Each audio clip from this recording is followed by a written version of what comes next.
Prima di cominciare vorrei prima di tutto fare una breve preghiera che faccio sempre, che è quella nella quale ricordiamo i miei maestri, i maestri dei miei maestri e anche quella nella quale chiedo le loro benedizioni e più che altro è un modo per generare gratitudine, perché se c'è qualcosa che posso condividere con voi è perché qualcuno a sua volta a me me l'ha trasmesso, a me me l'ha insegnato. Locho sampo pagyo trashi pa tuche tempe tinle yarngo da pegye drolor zampe ze parche pande lame shabla solvade. Omo a guru vajradhara suma timo nishasane karma uta vardanyeshri bhadra varsa manya sarva siddhi hum hum. Om a guru vajradhara suma timo nishasane karma uta vardanyeshri bhadra varsa manya sarva siddhi hum hum. Om a guru vajradhara suma timo nishasan uta vardanyeshri bhadra varsa manya sarva siddhi hum.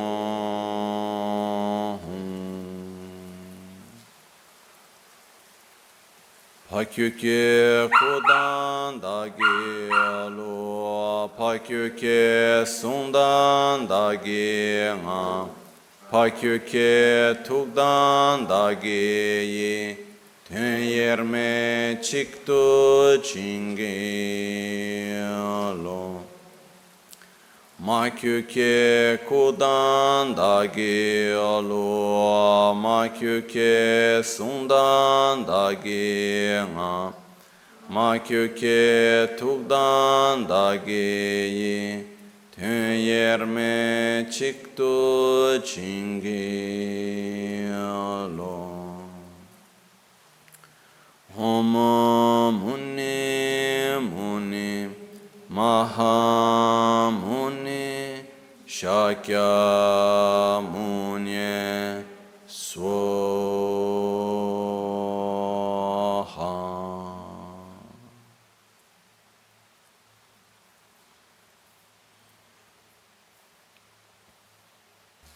Una delle grandi qualità che io credo che noi abbiamo in quanto esseri umani,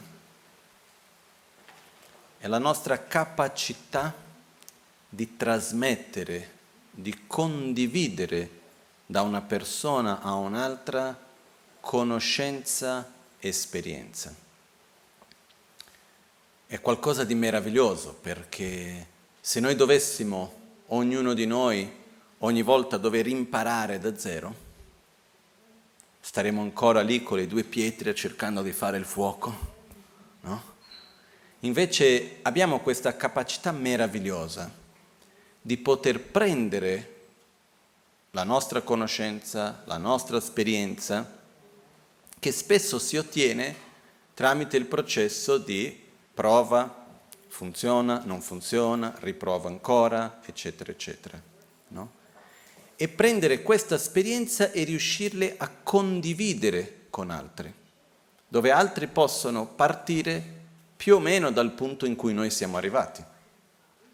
E in questo modo, in qualunque ambito della vita sia questo, dalla cucina alla grande filosofia, a qualunque altra cosa, noi crediamo certe volte di cominciare una conoscenza, di cominciare qualcosa, però in realtà stiamo continuando il percorso fatto da quelli che ci hanno insegnato. Che ci abbiano insegnato formalmente o che non ci abbiano insegnato formalmente, comunque sia, noi continuiamo. Ok? E una delle cose che è sempre stata importante nella tradizione buddista è la nostra capacità di anche conoscere e riconoscere coloro che ci hanno trasmesso e coloro che ci hanno insegnato. Perché quando noi conosciamo un po' meglio questa storia, quando conosciamo da dove è venuta questa conoscenza, in qualche modo andiamo a collegarci anche con la conoscenza stessa. Ci sono tantissimi aspetti molto importanti nella nostra vita. È difficile dire quale sia più importante o come se ci fosse un qualcosa che è più importante dell'altro. Però quello che accade molto spesso è che gran parte della conoscenza che noi sviluppiamo e cerchiamo di connetterci e in qualche modo utilizzare riguarda la gestione del mondo che ci circonda.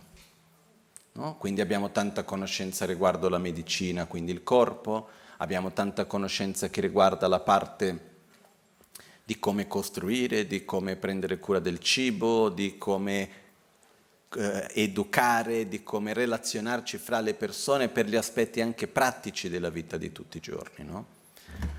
Uno degli aspetti estremamente importanti è anche però che cosa desideriamo nella nostra vita, qual è l'obiettivo della nostra vita, qual è il significato di questa vita e in fondo che cosa noi vogliamo. E mi sono accorto un po' di tempo fa che non è facile sognare,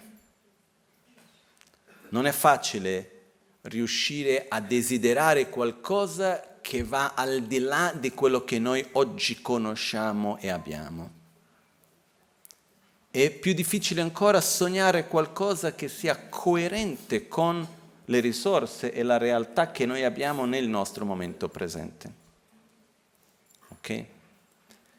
E ci sono state nella nostra storia alcune persone che hanno avuto questa capacità meravigliosa di raggiungere uno stato particolare di pace e condividere con altri, ma innanzitutto anche la capacità di sognare e realizzare il proprio sogno e condividere con noi questo sogno.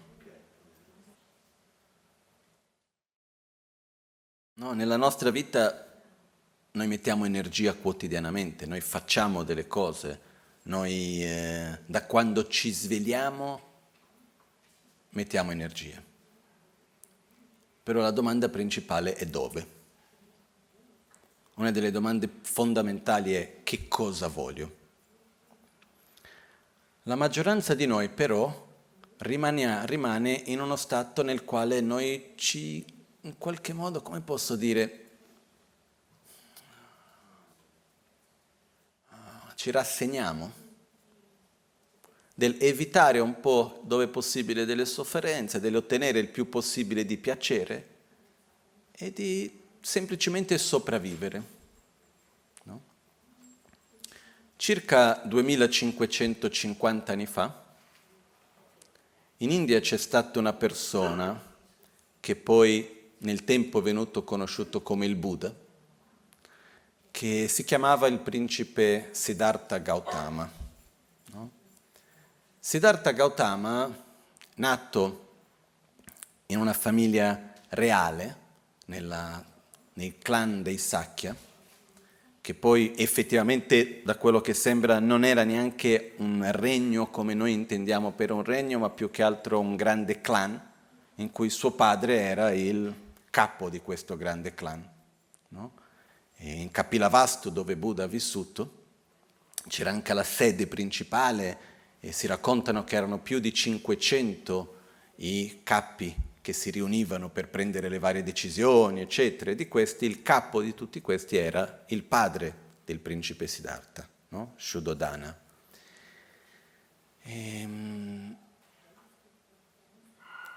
Questo ragazzo, chiamiamo così, che si chiamava il principe Siddhartha,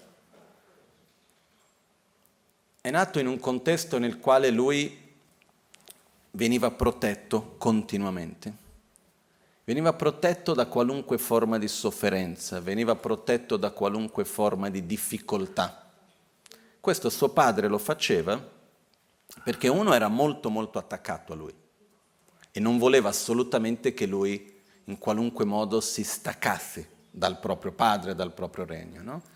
E quando il principe Siddhartha è nato, si sono incontrati grandi saggi, come si faceva anche all'epoca. Credo che anche in Occidente, se noi vediamo le storie che ci sono delle varie, anche nelle varie favole, eccetera, era normale che quando nasceva un bambino venivano gli anziani, i saggi, ognuno a dare la loro benedizione, fare un augurio virtuoso, eccetera. E così era in India. In India in quell'epoca non si chiamava ancora India, quindi dove Buddha è nato, che è il regno nella città di Kapilavastu, o dove oggi si trova in Nepal. E in quel momento, quando il principe Siddhartha è nato, sono venuti i vari saggi, ognuno per dire anche la loro intuizione, c'erano gli astrologi, ognuno diceva quello che sembrava e quello che pensava su quel bambino, no? E una delle cose che è stata detta è che era un bambino molto speciale, era un bambino che aveva delle grandissime capacità ed un grandissimo potenziale. E in poche parole le è stato detto al padre: guarda che il tuo figlio o diventerà un re molto potente, come un grande imperatore, o diventerà un maestro spirituale di importanza mondiale. No? E un maestro spirituale voleva dire non portare avanti il lignaggio della famiglia, non portare avanti il regno e tutto questo. E quindi cosa voleva il padre? Che il figlio fosse un grande re, no? Che fosse, perché in India, ricordiamoci che a quell'epoca, India, Nepal, tutta quella regione lì, non c'era un grande re, erano tanti piccoli re, tanti piccoli regni che c'erano all'epoca, no? E comunque esisteva questa visione dei grandi imperatori, che riuscissimo a essere i re dei re. Quindi quando è stato detto che il suo figlio Siddhartha poteva diventare un re dei re, era quello che lui assolutamente voleva. Per allontanare lui dalla spiritualità, quello che si è cercato di fare è uno di non dargli tanta educazione dal punto di vista religioso, spirituale, ma principalmente di cercare di allontanarlo da qualunque cosa che si assomigliasse alla sofferenza, per farlo in modo che lui fosse molto attaccato a quel luogo. Anche perché io, immaginando così un po' nella storia, ricordiamoci che Maya Devi, che era la madre di Buddha, dopo 7 giorni che Buddha era nato, il principe Siddhartha è nato, Maya Devi è morta. E quindi il padre è rimasto unicamente con il figlio. Poi anni dopo si è risposato e ha avuto altri 2 figli, no? Un maschio e una femmina, che tutti e 2 avevano il nome di Nanda. Comunque sia, fatto sta che negli anni in cui il principe Siddhartha è cresciuto, cresceva in questa grande ricchezza, in questi grandi piaceri, no? Le storie raccontano che lui per esempio non faceva mai morire i fiori. Ogni volta che c'erano dei fiori che stavano per morire li faceva ripiantare un'altra volta in modo che i fiori fossero sempre belli. Piuttosto faceva in modo che non ci fosse nessuna manifestazione particolare di sofferenza, che tutto fosse sempre bello. No?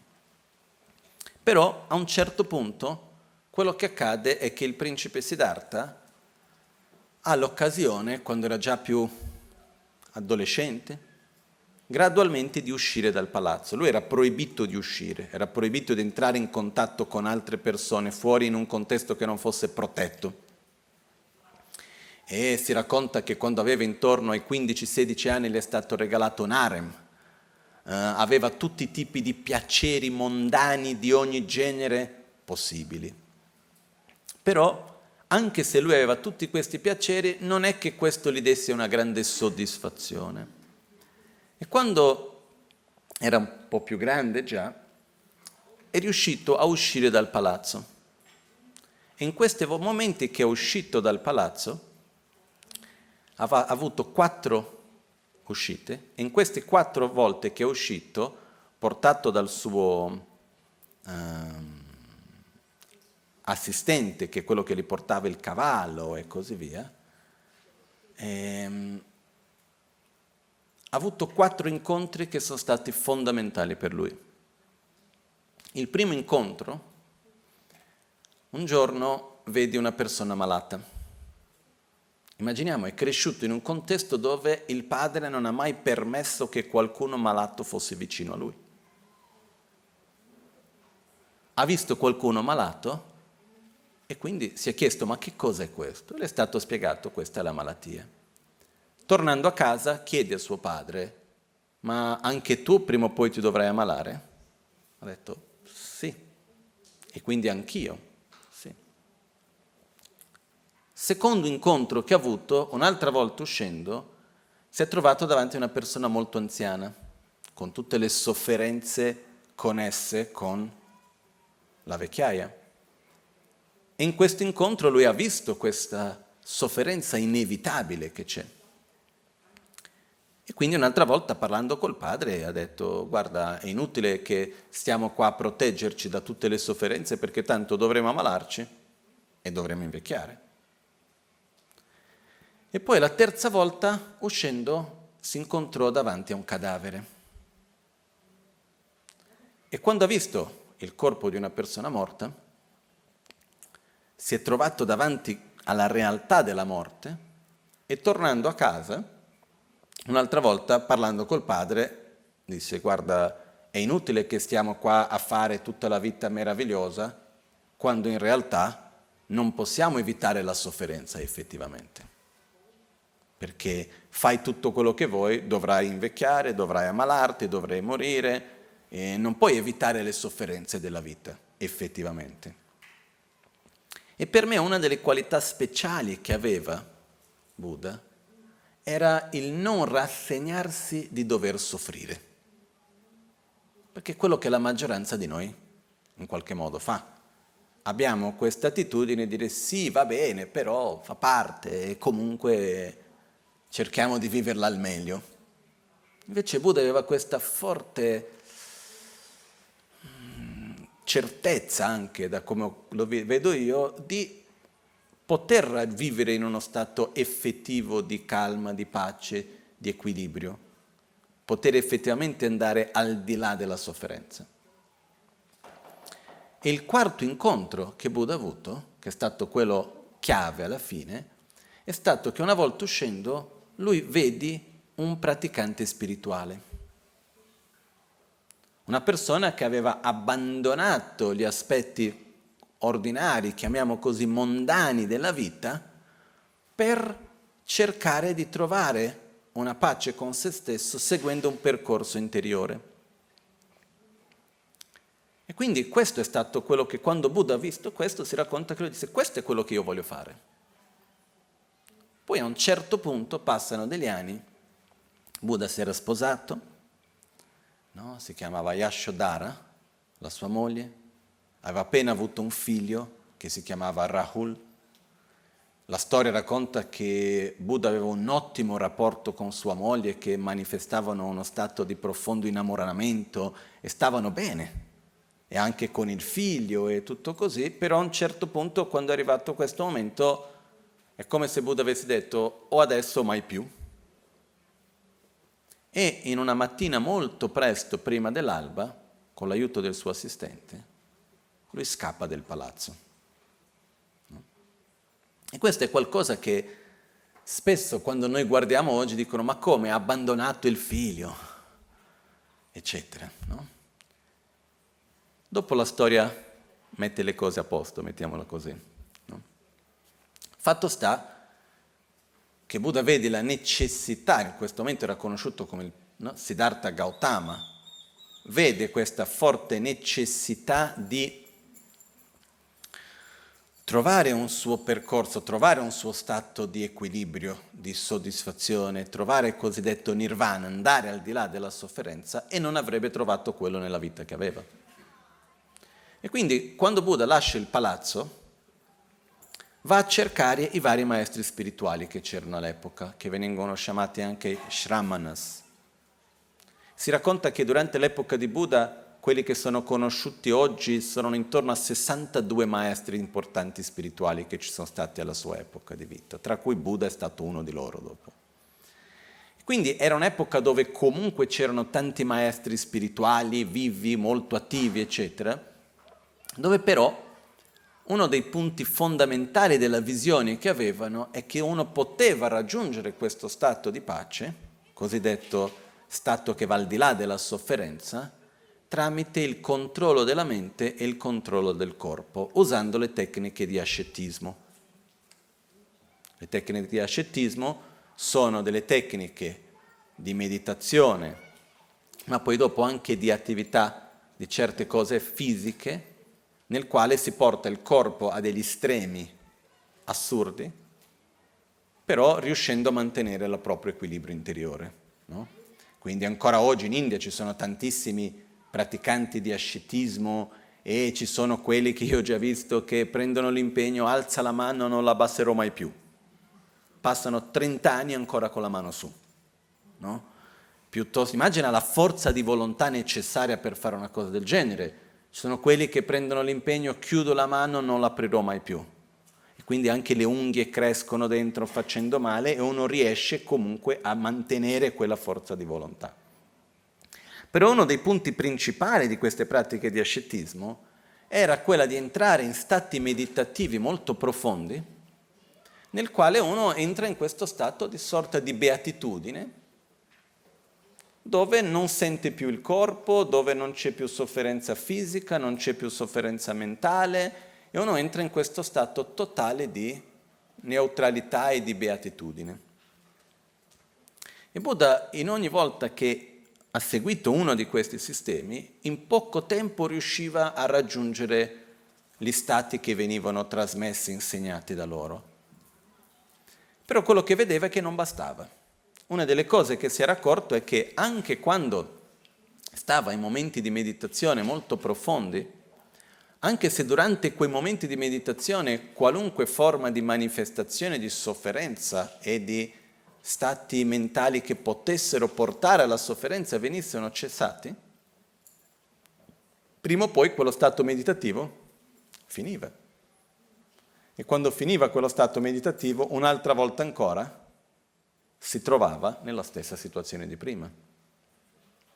Dopo un percorso abbastanza lungo di conoscere, studiare, praticare in un modo molto molto forte i vari sistemi, le varie tradizioni spirituali che c'erano all'epoca, a un certo punto Buddha capisce che non deve andare all'estremo, ma si trovare quello che viene chiamato la via di mezzo. E uno dei punti diversi degli altri maestri in queste tradizioni che c'era all'epoca è che Buddha dice no, il percorso, la via non è tramite l'ascetismo. Mentre alla sua epoca la gran parte di questi maestri, di questi sistemi spirituali, vedevano il percorso di crescita spirituale tramite l'ascetismo. No?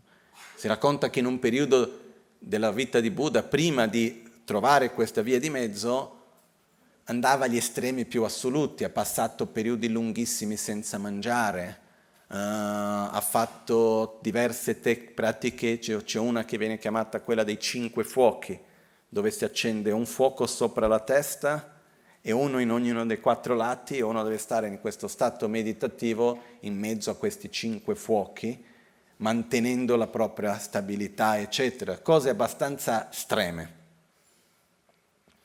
Però a un certo punto, no, cercando di riassumere, Buddha comprende che effettivamente la sofferenza non nasce solo dallo stato di sofferenza manifestato e quindi vado a fermare quella sofferenza, momentaneamente riesco.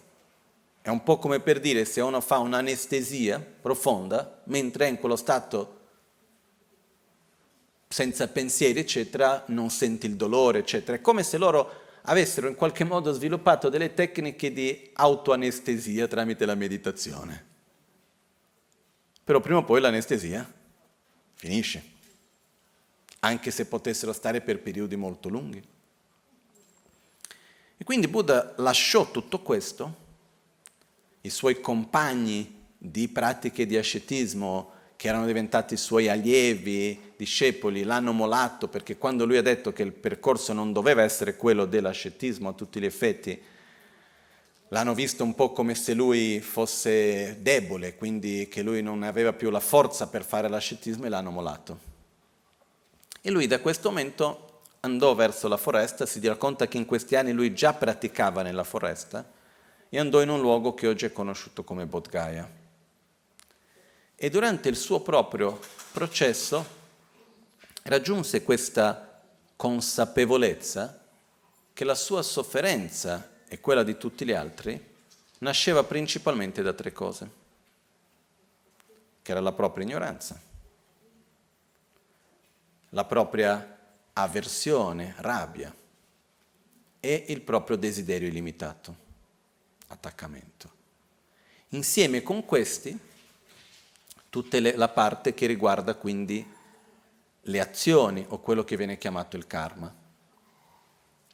Perciò, a un certo punto Buddha entra in questo stato di meditazione da solo e dice: io qui rimarrò finché non riesco effettivamente non a entrare in uno stato meditativo di sorta di anestesia profonda, ma finché non riesco a sconfiggere la mia propria ignoranza. Finché non riesco a raggiungere uno stato di pace profondo che non sia uno stacco dal mondo, ma un essere in pace nel mondo. Diciamo, questa è una delle differenze principali che io vedo, che le tecniche che venivano insegnate all'epoca erano prevalentemente di staccarsi dal mondo, fai una sorta di autoanestesia, chiamiamo così, che è una cosa già molto speciale, Riuscire a farlo è una cosa incredibile. Però Buddha disse non basta, invece di staccarsi dal mondo, uno deve riuscire a stare nel mondo bene. Okay. E Buddha, dopo un suo lungo periodo di circa 6 anni di meditazione, dove si è permesso gradualmente di vedere i suoi propri veleni mentali, come vengono chiamati, di guardarsi negli occhi in qualche modo, e gradualmente affrontare uno dopo l'altro, sviluppando così come che noi diciamo gli antidoti. No? Comunque oggi dopo, basandoci sugli insegnamenti di Buddha, esiste tutta una spiegazione ben dettagliata del percorso che Buddha ha fatto in quegli anni. Però non è il caso adesso di aprire a parlare di questo perché è troppo specifico per entrare in questo. No? Comunque sia, all'epoca Siddhartha Gautama viene riconosciuto come Shakyamuni. Muni vuol dire il saggio, il capace, Shakya era il clan da dove veniva, la sua famiglia più o meno. No? E quando Buddha raggiunse l'illuminazione, era da solo in questa foresta. E le prime parole che dice sono Sabshi Chodrawesa Dumache Duzitabo Chushi Kowogne Sula Shekyan Korminupe Mime Nagitsaltu Nebracha. Profondo e pacifico, libero da elaborazioni e non composto. Un nettare così ho trovato. A chiunque lo spieghi non potrà comprenderlo. Quindi rimango da solo a meditare nella foresta. In quel momento Buddha rimane per altre 7 settimane da solo. Dopo queste 7 settimane la storia racconta che è venuto Brahma, che è uno dei Deva, quindi è come se fosse un essere celestiale che ha la chiaroveggenza, che viene da Buddha e dice: guarda, tu hai raggiunto qualcosa di molto speciale. Sarebbe bene se tu potessi condividerla con gli altri. E Buddha risponde: guarda, purtroppo la maggioranza degli esseri sono così presi dalla loro propria ignoranza, dalla loro rabbia, dal loro attaccamento, dall'egoismo e così via, che non hanno lo spazio per poter sentire quello che ho da condividere. Non sono pronti per poter intraprendere questo percorso. E Brahma gli dice: però ci sono quelli che c'è poca sabbia davanti ai loro occhi. Ci sono quelli che sono già più preparati. E a questo punto Buddha dice, va bene. E si racconta che Buddha prima aveva l'intenzione di andare a ritrovare i suoi maestri precedenti, però loro due erano già morti. E quindi va a trovare i suoi primi 5 discepoli. Quindi va in un posto che oggi si chiama Sarnath, che è vicino alla città di Varanasi, dove loro stavano facendo le loro pratiche di ascetismo. Quindi cammina verso lì, da Bodh Gaya. Immaginiamo che oggi fra Bodh Gaya e Sarnath in macchina stiamo parlando di una mezza giornata, qualcosa del genere, non so quanti chilometri siano. Comunque va camminando e incontra questi primi 5 discepoli che aveva. E quando loro vedono il loro ex maestro, ovviamente erano persone che avevano anche una loro sensibilità, non erano persone che non avevano delle proprie realizzazioni in qualche modo. E quando vedono come era cambiato, vedono Buddha e lo riconoscono subito, dicono ma cosa hai fatto? Qua c'è qualcosa che non sei lo stesso di prima, no? E lui comincia a questo punto a condividere con loro la sua propria esperienza. E da questo vengono i primi insegnamenti di Buddha, chiamati le 4 nobili verità. Dove Buddha spiega in poche parole, ma da dove viene la sofferenza? Che cos'è uno stato effettivo di pace e di felicità? E come fare per raggiungerlo? Che poi alla fine sono le 4 domande fondamentali che tutti noi nella nostra vita abbiamo. Chi in un modo, chi nell'altro. Anche se noi non siamo consapevoli di queste 4 domande, sono 4 domande che guidano e direzionano la nostra vita. Che sono? Che cosa è la sofferenza? In altre parole, che cosa voglio evitare? Perché soffro? Che cosa è la felicità? Cosa voglio? E cosa fare per essere felice e non soffrire? Questi sono i 4 punti cardinali, diciamo, centrali degli insegnamenti di Buddha, ma allo stesso tempo sono 4 punti fondamentali della vita di tutti noi. Perché noi mettiamo energia in ciò che desideriamo. E in fondo quello che tutti noi vogliamo è essere felici e non soffrire. Questo è uguale per chiunque. La differenza principale è che noi di solito proiettiamo la felicità su cose che invece non riescono a sostenere la felicità. La nostra tendenza basica è di proiettare la felicità su che cosa? Ottenere gli oggetti di desiderio, evitare le situazioni e gli oggetti di avversione, non separarci dagli oggetti di attaccamento, fare in modo che il mondo che ci circonda sia il più possibile così come vogliamo noi. Quindi noi proiettiamo la nostra felicità prevalentemente sul mondo che è fuori. E quello che Buddha ci ha spiegato in questi 40 anni di insegnamenti, perché si racconta che Buddha ha raggiunto l'illuminazione quando aveva intorno ai 40 anni si dice, e poi dopo ha vissuto fino agli 80. Quindi metà della sua vita è stato il suo percorso e l'altra metà della sua vita è stato il suo insegnamento, è stato il condividere quello suo percorso che lui ha realizzato. E una delle caratteristiche molto particolari di Buddha è che non andava mai a insegnare qualcosa a qualcuno se non venisse chiesto o richiesto. Anche per questo che tutti i sutra sono le trascrizioni dei discorsi che Buddha ha fatto, perché si racconta che Buddha viaggiava camminando e man mano che lui viaggiava si aggiungevano persone che lo seguivano insieme, no? Che è stata l'inizio della cosiddetta Sangha, della comunità spirituale. No? Diversi prendevano la vita monastica, che era la vita di abbandonare l'aspetto della vita mondana, e tanti altri invece seguivano anche come laici. E man mano che Buddha viaggiava, incontrava delle persone. C'erano quelli che vivevano con lui, c'erano quelli che venivano a trovarlo, e c'erano i momenti in cui Buddha si sedeva insieme con gli altri e qualcuno faceva una domanda. Non c'era mai un discorso di Buddha che non cominciasse con una domanda. Quindi tutti i sutra vengono, no? Cominciano così, udì. Un giorno il Tathagata, che era il modo in cui veniva chiamato il Buddha quando era ancora in vita, che Tathagata vuol dire anche colui che è andato al di là, colui che è andato oltre. Oltre si intende oltre la sofferenza, oltre la ignoranza.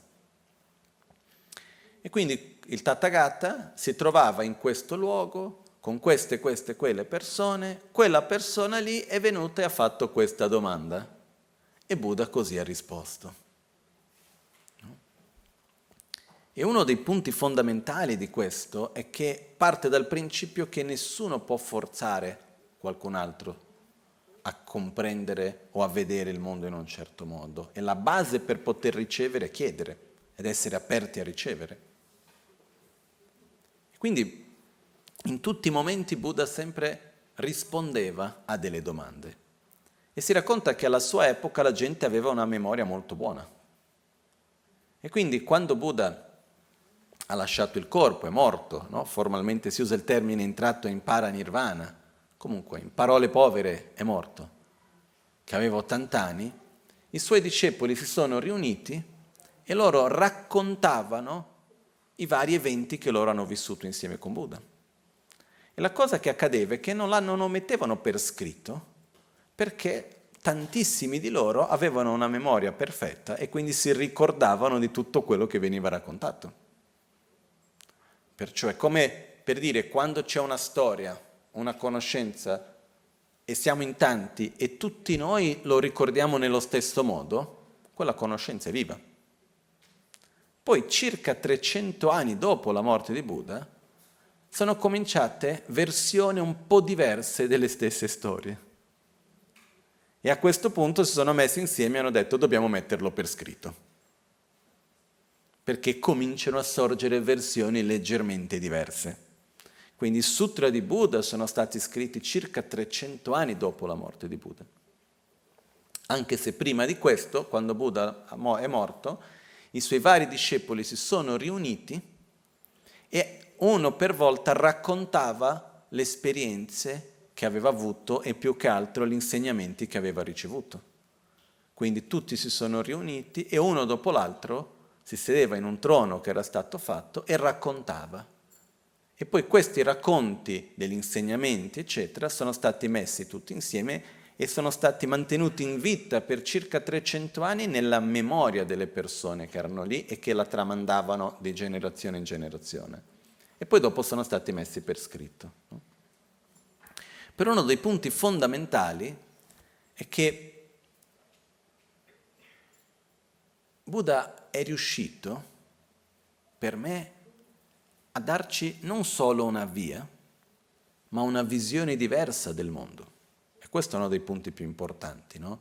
La Magancene spesso mi disse, se Buddha fosse vissuto in tempi diversi, quello che lui ha creato non sarebbe stato necessariamente una religione, perché l'obiettivo che lui aveva non era quello di fare una religione, ma era quello di trovare un percorso per raggiungere uno stato di equilibrio con se stessi e con gli altri. E all'epoca i sistemi erano basati sulle tradizioni religiose, chiamiamo così, no? Però basato molto sull'analisi, sull'osservazione. E durante la vita di Buddha uno degli aspetti molto particolari anche è che lui in diversi momenti entrava in dibattiti con gli altri maestri spirituali. Ci sono tante storie di momenti in cui c'erano le altre visioni filosofiche, spirituali, eccetera, di tanti altri maestri. Come ho detto prima, ricordiamoci che era un'epoca ricca dal punto di vista spirituale. no? Si racconta che sono stati circa 62 maestri importanti riconosciuti nella storia in quello stesso periodo. E diversi di questi, fra i più importanti, hanno discusso e sono entrati in dibattiti insieme con Buddha.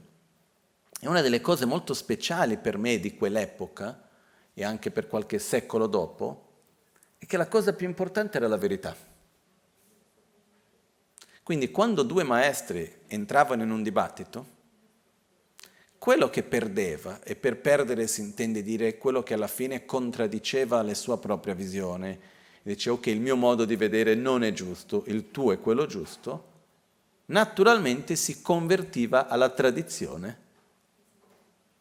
di quell'altro maestro, no? Anche fra i due principali discepoli di Buddha, che era Shariputra e Moggallana, che sono quelli che spesso vengono rappresentati dipinti nei due fianchi di Buddha, loro erano già maestri di un'altra tradizione spirituale. E quindi sono entrati in dibattiti e hanno riconosciuto che la visione di Buddha era più coerente, più corretta, eccetera, e quindi hanno cominciato a seguire Buddha anche. Però, fatto sta che Buddha è vissuto più di 2500 anni fa, e anche qui ci sono versioni un po' diverse della data precisa, no? Va da 2800 a 2500. Però a me personalmente quanto tempo fa, la data specifica non mi fa tanta differenza. Il fatto sta che noi oggi ci troviamo qui e che in questi più di 2500 anni la conoscenza, le esperienze che Buddha ha ottenuto è riuscito a tramandare ai suoi discepoli, che gradualmente sono riusciti a condividerle e portarlo fino a noi oggi. Uno dei punti fondamentali è che il principe Siddhartha Gautama, non era un dio, non era un essere riconosciuto come un essere celestiale o qualcosa di sovramondano, era un essere umano, con tutto quello che riguarda essere umano, però che è riuscito a raggiungere uno stato di equilibrio, di pace, di soddisfazione, è riuscito ad andare al di là della propria sofferenza, non scappando del mondo, ma trovando come vivere in pace nel mondo, ed è riuscito a condividere questo con noi. E quindi uno degli aspetti fondamentali di quello che Buddha ci ha trasmesso è che quello che lui ha raggiunto è qualcosa che si trova nella nostra capacità. Noi abbiamo questo potenziale in quanto esseri viventi, come lui. Quindi non si è mai messo nella posizione come per dire io sono qualcosa di speciale, che sono al di là di tutti voi e sono qua per fare qualcosa per voi. Al contrario, era sempre la posizione, noi veniamo dallo stesso luogo, io ho fatto un mio percorso che mi ha portato qui. Se voi volete raggiungermi, fate questo. E questo però è valido oggi così come era valido 2500 anni fa. Una delle cose incredibili per me, incredibili, bellissime, è che quando noi andiamo a vedere gli insegnamenti di Buddha, sono molto, molto quotidiani, sono molto, come si dice, non autentici, ma attuali, sono profondamente attuali, perché parlano degli aspetti profondi dell'essere umano, che va al di là della cultura e dei tempi. Perché non è una questione di cultura, è una questione di visione di mondo profonda, è una questione delle nostre emozioni, è una questione di come noi ci relazioniamo con la realtà e come noi ci relazioniamo con il mondo. Però fra tutto questo, uno dei punti che abbiamo detto all'inizio, è l'importanza di poter sognare. E quello che Buddha ha fatto, Buddha che poi vuol dire il risvegliato, la ragione per la quale viene chiamato il risvegliato, il significato di questo nome, che noi oggi conosciamo come Buddha, innanzitutto non è perché il Buddha era unicamente il principe Siddhartha dopo diventato Buddha. Buddha è uno stato interiore a cui viene attribuito a principe Siddhartha, a Shakyamuni. Viene risvegliato perché la maggioranza di noi stiamo dormendo. Stiamo dormendo, si usa la metafora del dormire, dell'essere risvegliato, nel senso che quando uno sta sognando e non è consapevole di star sognando, quello che accade è che la realtà appare in un certo modo e uno crede che sia reale, no? Se noi stiamo sognando e a un certo punto nel nostro sogno c'è un elefante piuttosto che qualunque altra cosa, noi andiamo a reagire dinanzi ai nostri sogni o no? Noi quando stiamo sognando viviamo il sogno come una realtà a tutti gli effetti. Quando ci svegliamo diciamo effettivamente non era proprio così, no? Quello che accade è che noi nella nostra vita non siamo consapevoli che viviamo in una realtà soggettiva, che viviamo in una realtà interdipendente, dove nessuno di noi è capace di percepire assolutamente nulla al di là del filtro di se stessi. Quindi noi vediamo le persone, vediamo il mondo, vediamo le situazioni, vediamo ogni cosa tramite il filtro della nostra educazione, della cultura in cui siamo cresciuti, della nostra mentalità, delle nostre esperienze passate, di tutto quello che noi siamo. Noi percepiamo il mondo e la realtà. Però noi non siamo consapevoli che quello che io vedo è il riflesso del filtro che ho. Noi crediamo che quello che io vedo sia la realtà. Quindi è come star sognando senza essere consapevole che sia un sogno. Un risvegliato, un Buddha, è qualcuno che vive la realtà nella totale consapevolezza di come la realtà funziona, in quanto interdipendente. Ossia, uno percepisce con chiarezza che io vivo una realtà, ma che le cose non sono così come appaiono a me. Okay? Quindi quando noi diciamo che Buddha è un risvegliato, vuol dire qualcuno che è riuscito ad andare oltre la propria ignoranza, qualcuno che è riuscito a vedere l'interdipendenza in ogni cosa.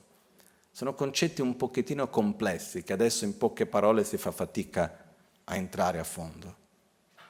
Però uno dei aspetti fondamentali della visione di Buddha è che è possibile raggiungere uno stato di pace tramite una corretta interdipendenza.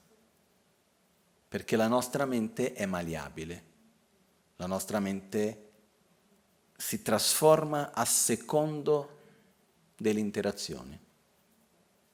Quindi seguendo un percorso graduale nel quale si sviluppa prima amore verso se stessi, quindi consapevolezza di che cosa mi fa bene, che cosa mi fa male, capacità di coltivare ciò che fa bene, abbandonare ciò che fa male, quindi anche capacità di utilizzare consapevolmente il proprio corpo, la propria parola e la propria mente,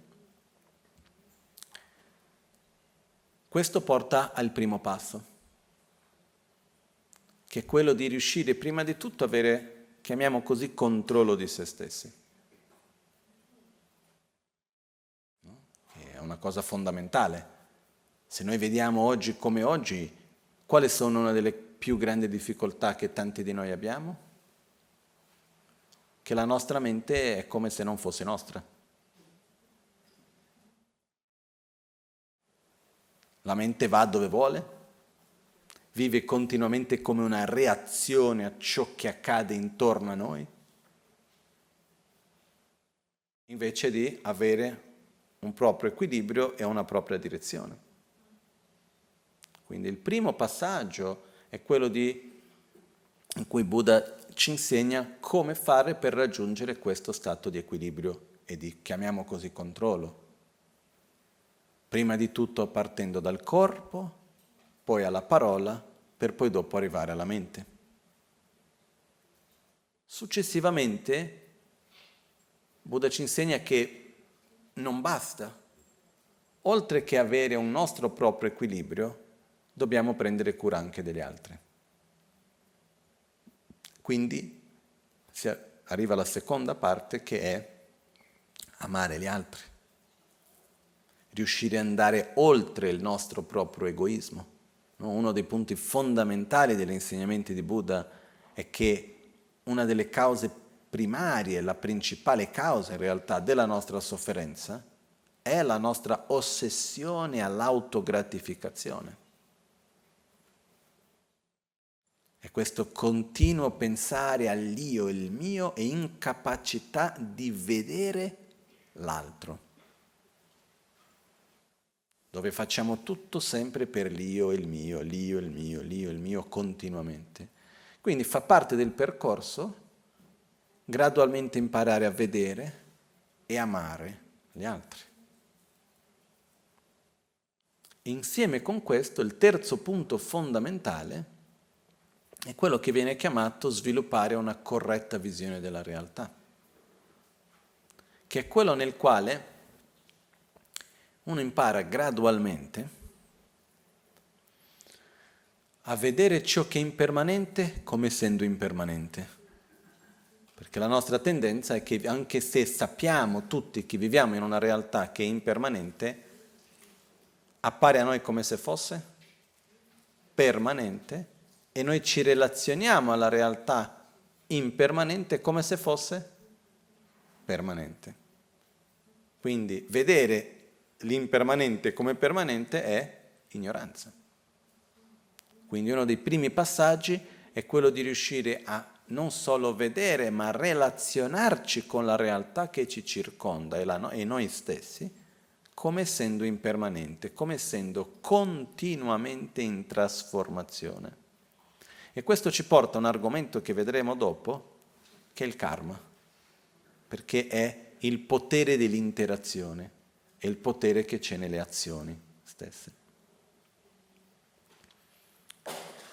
Successivamente, uno dei punti cruciali della visione di Buddha, uno dei punti più importanti, è quello che viene chiamata la corretta visione della realtà, intesa come la nostra capacità di comprendere intellettualmente, ma non solo, principalmente a un livello non concettuale, l'interdipendenza nella quale noi viviamo.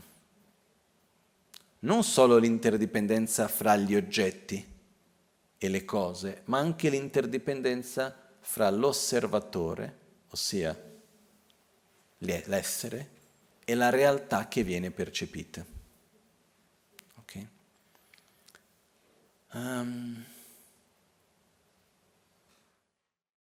Però fra tutto questo, secondo me, quando cerco di immaginare, no? E connettermi in qualche modo con Buddha Shakyamuni, uno dei punti più importanti è il fatto che ci ha fatto vedere che è possibile vivere la vita in un modo diverso, vivere la vita in pace e non cercare la pace cambiando il mondo che ci circonda. Non fare delle cose che ci potranno portare la pace un giorno chissà dove e nel futuro remoto. No, ci sono delle dinamiche che ci generano sofferenza che possiamo superare. Ci sono delle attitudini, degli stati interiori che generano benessere, soddisfazione, equilibrio che possiamo coltivare. È ovvio che questo richiede tempo, richiede energia, richiede dedicazione.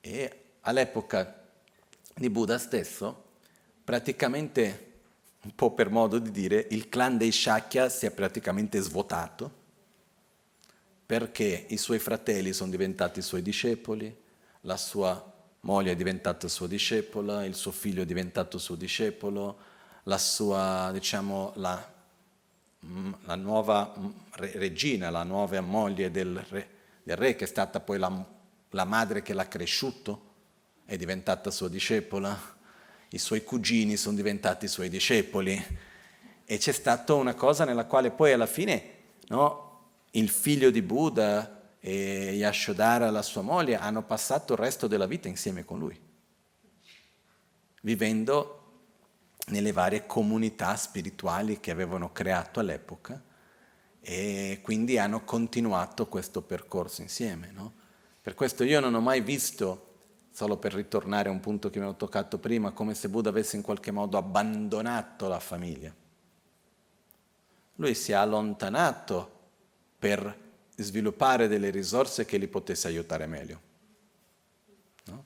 E 7 anni dopo che ha raggiunto l'illuminazione è tornato alla casa d'origine, invitato a richiesta di suo padre, è tornato, e lì è dove anche ha ricreato un contatto con la sua famiglia, e tanti di loro dopo invece sono andati via insieme con Buddha e l'hanno seguito per il resto della loro vita. E Buddha è stato rivoluzionario in tante cose in realtà. Per esempio, a differenza di tante altre realtà all'epoca, all'interno delle sue comunità c'era un sistema che era praticamente democratico, non veniva chiamato in questo modo, ma dove le decisioni venivano prese insieme, e Buddha per esempio non ha mai lasciato dopo di lui un suo successore, perché lui diceva con chiarezza che la comunità doveva autogestirsi. E ci sono tante regole all'interno delle comunità spirituali, che oggi vengono sostenute queste regole all'interno dei monasteri e così via, dove le decisioni vengono prese in gruppo. Ci sono tanti sistemi per questo. E un'altra cosa fondamentale è che all'epoca di Buddha fu totalmente contrario ai sistemi di caste. Lui partiva dal principio che quando chiunque metteva piede all'interno della sua comunità spirituale non esisteva più distinzione in quale classe sociale uno fosse nato, ma tutti erano rispettati nello stesso identico modo. E questa è stata un'altra rivoluzione in qualche modo che c'era in India all'epoca anche.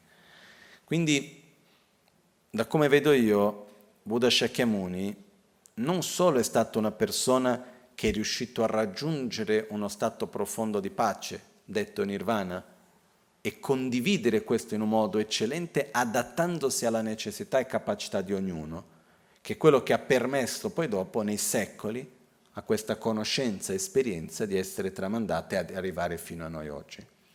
Ma anche è stata una persona che ha avuto la forza di, la parola giusta non è opporsi, perché Buddha non si è mai messo contro, ma di fare delle scelte molto diverse di quelle che erano le scelte comuni all'epoca. No? Il fatto di dire io non rispetto il sistema delle caste, è una cosa difficilissima. Il fatto di scegliere che il percorso non era quello di andare all'estremo tramite le pratiche di ascetismo, quindi prendere una strada molto diversa di quella che era la strada comune. E all'epoca di Buddha sono state migliaia e migliaia e migliaia le persone che l'hanno seguito. Però con una caratteristica molto particolare, che Buddha quando viaggiava, gradualmente si sono create tante comunità spirituali, lui insegnava in modo diverso ai discepoli diversi.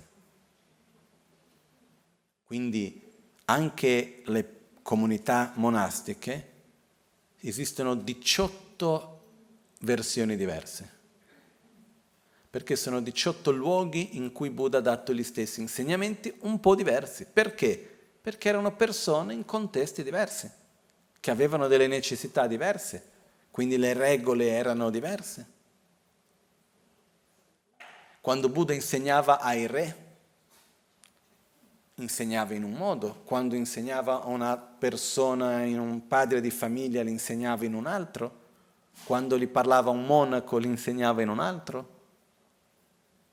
E la cosa bellissima è che questi vari modi in cui Buddha ha trasmesso sono rimasti in vita e hanno creato le varie tradizioni, le varie scuole all'interno del buddismo. E quando noi vediamo queste varie scuole sembrano all'inizio contraddittorie su certi aspetti, però in realtà ognuna di loro porta verso lo stesso risultato. Quindi in realtà sono complementari più che ad essere contraddittori. Ma ed è proprio stato il fatto che Buddha ha insegnato in modi diversi a persone diverse, portando però allo stesso risultato, che ha permesso al buddismo di crescere e di adattarsi a culture così diverse. No? Quindi oggi abbiamo tradizioni che sono sviluppate verso il sud-est asiatico, che provengono principalmente da quella che viene chiamata la tradizione Theravada. Abbiamo le tradizioni che sono sviluppate verso il nord dell'India, andando verso quello che oggi è il Pakistan, Afghanistan, dopo il Nepal, successivamente Tibet, Cina, arrivando in Giappone, che è la tradizione Mahayana, e poi la tradizione Vajrayana, che è rimasta principalmente nella zona del nord dell'India, del Pakistan, Afghanistan, la regione dove c'è il Nepal, poi dopo il Tibet, arrivata anche in Giappone, in Cina. Però per me la cosa importante per concludere è che ognuno di noi fa le proprie scelte. Noi nasciamo e fra un po' moriamo. Però durante la nostra vita una delle cose che ci guida più di qualunque altra cosa è il nostro proprio desiderio. Che cosa voglio? E spesso abbiamo bisogno di qualcuno che ci possa guidare, di qualcuno che ci possa far vedere un qualcosa che prima non conoscevamo. E questo è qualcosa che Buddha ha fatto. E non è un qualcosa di esterno, ma Buddha è venuto da ognuno di noi e ha detto: guardi che tu ce la puoi fare di vivere in pace indipendentemente di dove sei, con chi sei, in quale situazione ti trovi. Deve darti da fare, però ce la puoi fare. No? E questo per me è una delle cose più belle e importanti che noi abbiamo. E è molto attuale perché nel mondo in cui viviamo oggi, secondo me, uno dei punti più critici è la mancanza di obiettivo, la mancanza di sogno, la mancanza di direzione. E quello che Buddha ci ha trasmesso non è tanto che cosa fare nella vita come obiettivo, ma sì chi essere. Perché molto spesso noi ci mettiamo come obiettivo cosa voglio fare nella vita, non so cosa fare nella vita. E quello che Buddha, a me, come io lo vedo, è che Buddha non ci ha fatto vedere cosa fare nella vita, ma principalmente chi essere. Quindi direzionare il nostro obiettivo non a fare qualcosa, ma a essere. Non essere una posizione sociale, ma chi voglio essere con me stesso. Come voglio poter vivere il mondo intorno a me.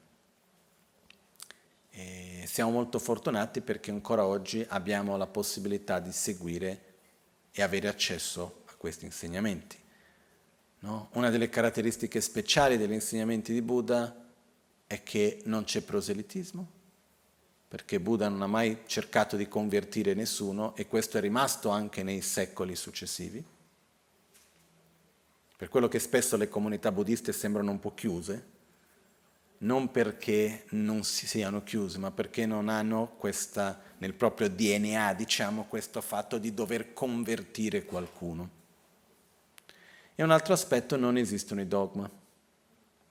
Quindi non c'è nulla che non si possa chiedere il come o il perché. E questo è un aspetto che negli insegnamenti di Buddha è molto presente e che gradualmente è stato mantenuto anche nei secoli successivi fino ad arrivare a noi. Okay? Ed è per questo anche che si sono sviluppati percorsi di studi sul buddismo molto, molto, molto lunghi, perché potendo chiedersi il perché di ogni cosa, ogni tanto i percorsi per poter comprenderli, eccetera, diventano molto, molto lunghi. Quindi un percorso nella tradizione tibetana di studio completo degli insegnamenti di Buddha dura intorno ai 25 anni. No? 25 anni intendo dire di più o meno 11 mesi all'anno, 6 giorni alla settimana, 10 ore al giorno di studio almeno, no? Perché c'è tantissimo. Però al di là di questo aspetto complesso che esiste, è anche molto molto semplice e tutti noi possiamo applicarlo nella nostra vita di tutti i giorni. Ok? Grazie mille. E quello che io solo chiedo è che sempre se c'è qualcosa che noi crediamo che possa essere utile, dobbiamo metterlo in pratica. Questo è l'aspetto più importante. Ok? Grazie.